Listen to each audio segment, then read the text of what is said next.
You ask Tiger to solve. This deals with linear equations with one unknown.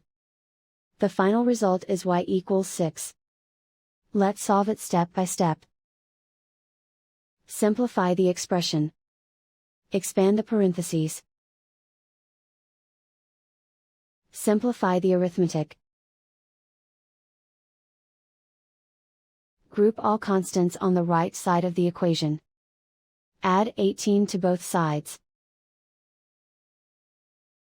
Simplify the arithmetic.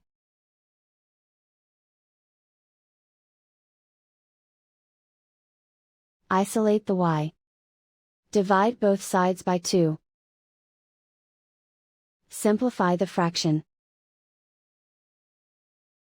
Find the greatest common factor of the numerator and denominator. Factor out and cancel the greatest common factor. And so the final result is y equals 6.